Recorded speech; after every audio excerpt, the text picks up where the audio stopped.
Então, eu acho que primeiramente a gente tem que lembrar, antes de fazer o diagnóstico, a gente tem que se lembrar dessa definição. O que é uma ventriculomegalia? A ventriculomegalia é uma dilatação dos ventrículos cerebrais e esse diagnóstico é feito a partir do segundo trimestre. Ela tem uma incidência aproximadamente de 2,5 para cada 1.000 gestações e eu vou mostrar para vocês brevemente um pouco da anatomia dos ventrículos laterais, que é o que realmente eu vou falar a respeito do diagnóstico. Então, aqui a gente vê o ventrículo lateral, que ele tem esse formato de um C, mais parecido talvez até com um C cedilha, e ele tem algumas regiões que a gente chama de corno.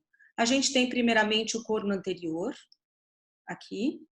Depois a gente tem aqui embaixo esse corno, que é o corno temporal, e aqui atrás a gente tem o corno occipital. Qual é a minha zona de interesse, qual é o meu foco de interesse para diagnóstico de ventriculomegalia fetal através de ultrassom? É exatamente essa região aqui. É a região da confluência do corno anterior com o temporal e o occipital. É a região que a gente chama de átrio dos ventrículos laterais. Então, é essa região que a gente vai realmente avaliar durante o nosso ultrassom pré-natal. Para a gente fazer um bom diagnóstico, um diagnóstico certeiro, a gente precisa de 4 pontos principais. Um dos pontos principais, ou o primeiro ponto principal que a gente tem, é um corte aonde a gente vai ser feito. Ele é um corte transverso, na altura do plano transventricular.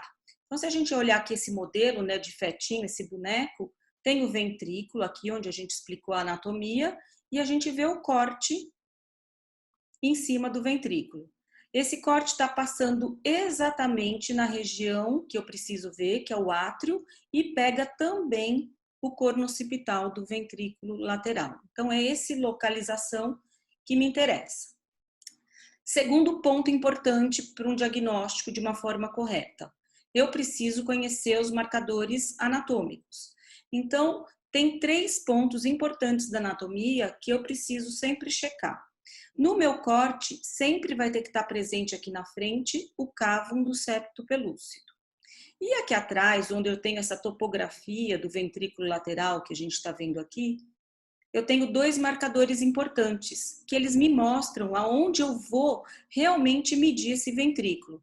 Porque senão a gente poderia medir em qualquer lugar. Qual é o lugar correto para eu medir esse ventrículo lateral?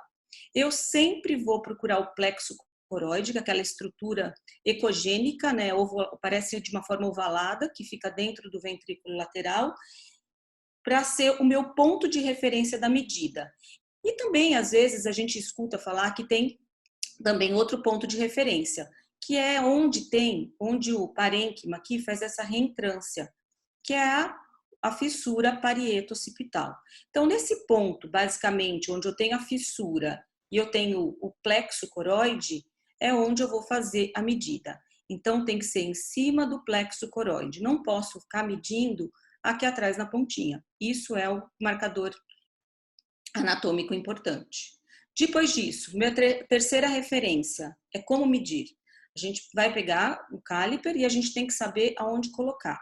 Para ventrículo lateral, a gente sempre vai ouvir a orientação da SWOG. E o ventrículo a gente vai medir com o caliper dentro.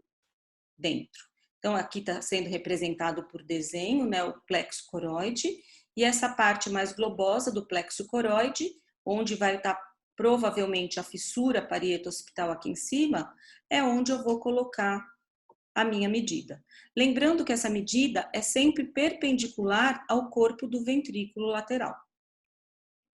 E por último, qual é o valor de referência? Um plexo coroide, um ventrículo lateral é considerado normal, é aquele ventrículo lateral que mede menos de 10 milímetros. Isso quer dizer que, para um diagnóstico de ventriculomegalia, eu preciso de um valor do átrio do ventrículo lateral de 10 milímetros ou maior. Tá? Então, são esses pontos de referências que a gente sempre tem que ter em mente para fazer esse diagnóstico corretamente. Depois que eu fiz esse diagnóstico, se vocês devem ter visto que a Juliana, ela classificou nessa ventriculomegalia. Então, é importante, através do tamanho, da gente classificar essa ventriculomegalia. Nós temos dois tipos. A gente tem ventriculomegalia considerada leve e ventriculomegalia considerada grave ou acentuada. A ventriculomegalia leve é aquela ventriculomegalia que vai de 10 até 15 milímetros.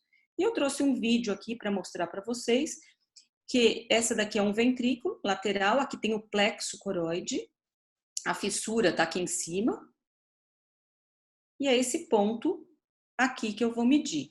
A hora que eu medir, é um ventrículo pequeno, não é muito grande, né? Tanto que ele não é que nem o que a gente viu no vídeo do caso, que chama atenção, mas um ventrículo que mediu 10,3.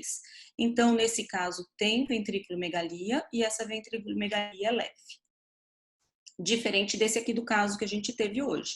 Um ventrículo que na hora que estava sendo medido deu 26 milímetros, ou seja, maior que 15, então ele é severo, grave, né, ou acentuado. Às vezes as pessoas usam palavras sinônimos para caracterizar essa gravidade frente, né, esse ventrículo lateral que está bem grande, realmente com essa medida bastante importante. Então, são esses os critérios que a gente tem, tanto para diagnóstico de ventriculomegalia, quanto para classificar a ventriculomegalia.